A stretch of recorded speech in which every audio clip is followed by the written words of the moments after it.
XM just teased a bunch of new statues.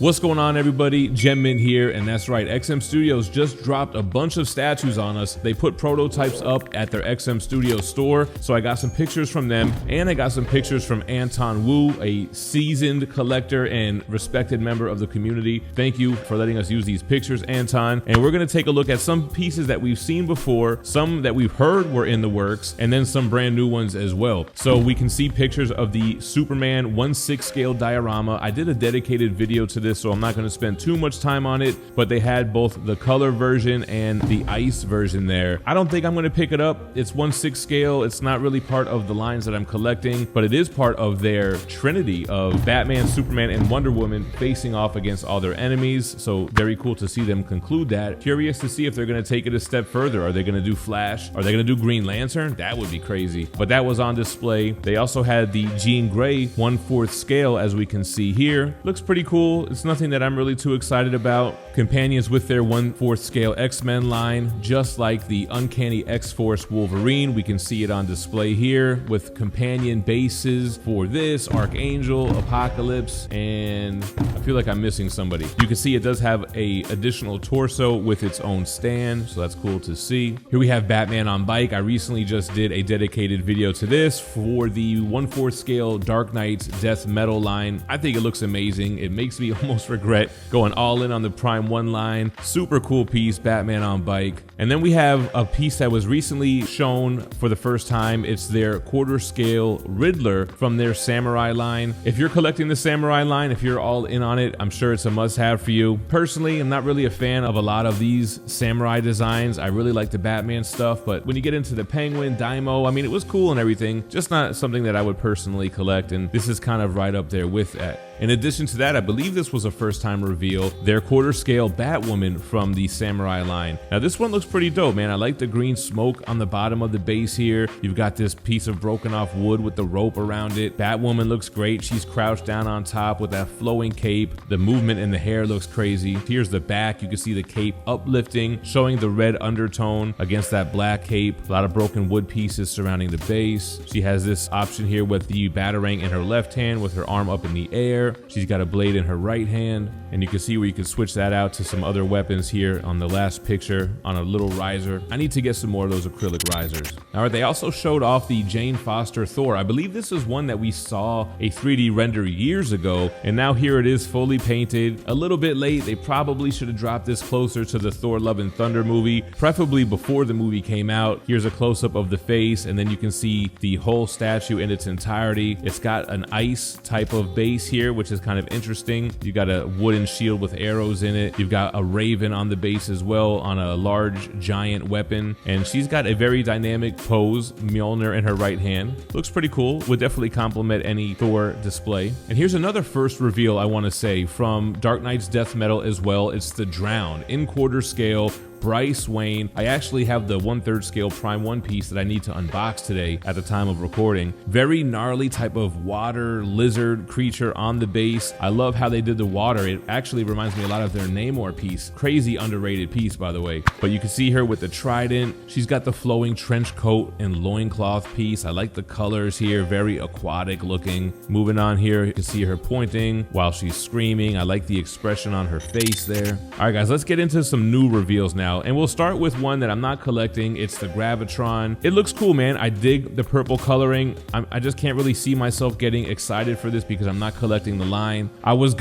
had this Soundwave, but the original pieces go for so much on the aftermarket, it just turned me off, like 3,000 or better. You can see Galvatron here with the weapon that he transforms into. That's kind of the theme that they do with this line. They pair it with a smaller version of what they can change into. Here we can see some Cybertronian weaponry and what looks like a rib cage on the base. I want to say he's got the Allspark in his left hand, if I recall. But I really like the paint applications on this guy, the purple and gold. I think it looks great. I'm sure collectors of this line will be very excited. All right, now I can't believe I only snagged one picture from this guy. I thought I grabbed more of it, but the quarter scale Venomized Hulk. So this is a crazy ambitious piece. It's not something that I think I would collect. I'm really moving more towards 1/3, but the fact that they made this hybrid of a character just shows how far we've come in statue collecting. I mean, we didn't have very many good Venoms or even Hulks to begin with early on, and now here we are with this abomination of a character, no pun intended. I love how the symbiote looks stretched all across the Hulk. I don't really like how this switch out has him screaming straight upward. I feel like that's going to be difficult to display. I know it has a switch out torso with a more venomized face. I can't believe I didn't grab a picture, but it's your kind of typical laboratory base. It looks like there was something containing the Venom symbiote that broke and now has got a hold of the Hulk. It's got the tendrils moving wildly, which is cool. Very ambitious and unique statue.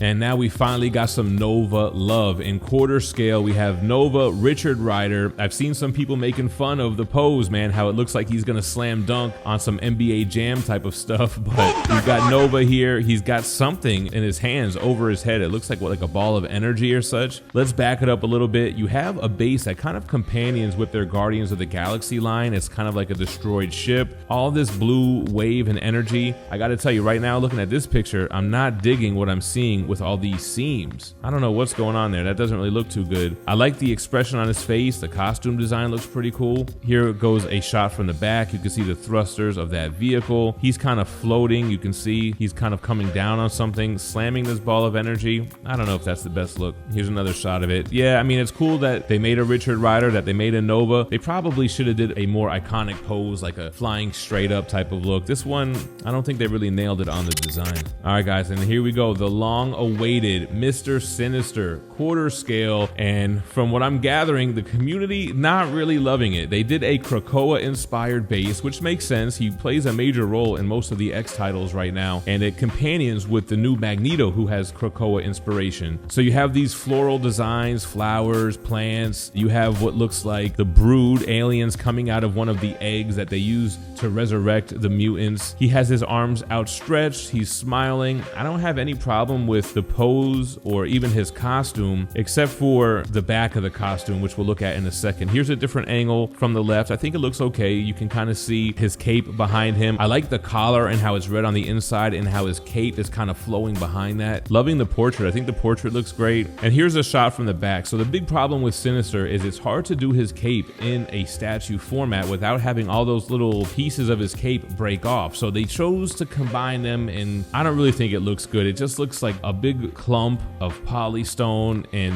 it kind of looks like jagged blinds or something. I don't know. I think they could have figured out a better way to accomplish that look. I don't really like how it looks from the back. You're not really going to see it from the back when displaying, and from the front I don't think it looks that bad, but I know that fans weren't really as in love with this piece. It's such a long awaited character. It's the only quarter scale Sinister that we'll have. All right, guys, and then here we go, the big reveal, the one that everybody's talking about, the Spider-Man being taken over by the Venom symbiote statue, and I think I'm in the minority. I'm not loving this piece. I'm seeing a lot of comments on Facebook, day one pre-orders, people loving it. It is very ambitious. I feel like I'm supposed to love this piece, but I don't know. I just feel like I don't like how top heavy it looks. I don't like how thin it looks in between Spider-Man and the symbiote. But let's start. Let's critique it, right? So going from the bottom, rocky base with the bell. We've seen it a million times. It's the Spider-Man, or it's the Venom origin, I should say. Spider-Man getting rid of the symbiote, which it would go down into the bottom of the church and then bond with Eddie Brock. You can see Spider-Man is basically all black, but you can see the red costume coming up chest height. So I don't like that you don't really get much of the Venom or symbiote emblem on his chest, but you do get that on the symbiote itself above him. So I guess that's kind of okay. I wish it kind of would have continued on Spider-Man's stomach, where it would have met up with the chest of the symbiote, if that makes sense. So it's just the symbiote. You have a lot of tendrils. You have what looks like a hollow, empty shell, right? It doesn't have a host inside of it from this angle. The portrait reflects that as well. Here's another shot, a different angle. You have a huge left arm from the symbiote, no right arm. Again, a jagged smile, the symbiote eyes. That looks pretty cool, I guess. Spider-Man does look like he's fighting for survival. He looks very tense as he's trying to rip off this symbiote. Yeah, I just don't like how he's all black. I think they needed to add some of that emblem on the stomach of Spider-Man. I think that's what's really throwing me off. And then the proportions are all wild. I mean, as it should be. I mean, look at the back. I don't think this piece looks good from the back. That huge arm is kind of hollow around the elbow. I like the hand. That looks pretty cool, but it just looks a little bit awkward to me, which is like intentional. I mean, it's supposed to look awkward, but I just don't feel like it translates well to a statue. And then here's the last shot, kind of similar. So I know I'm in the minority with this. People are saying they're loving it. I'm not really digging it. That Spider-Man booth is currently in open enrollment for their January subscription box. Not only will you get over $100 in value, which includes 5 comics, store exclusives, and variants, but you'll also get a variant exclusive to this box. For January, it's a quested #1 with cover art by Alex Regal. They only made 600 of the regular editions, 100 of the foils, and 50 medals. Swing on over to thatspidermanbooth.com right now and sign up for their subscription box. Let me know what you think about it in the comments down below, and the other new reveals, first time reveals, stuff that we've seen before. Drop me a comment down below. Appreciate you watching. Stay minty fresh. Peace. DJ Links.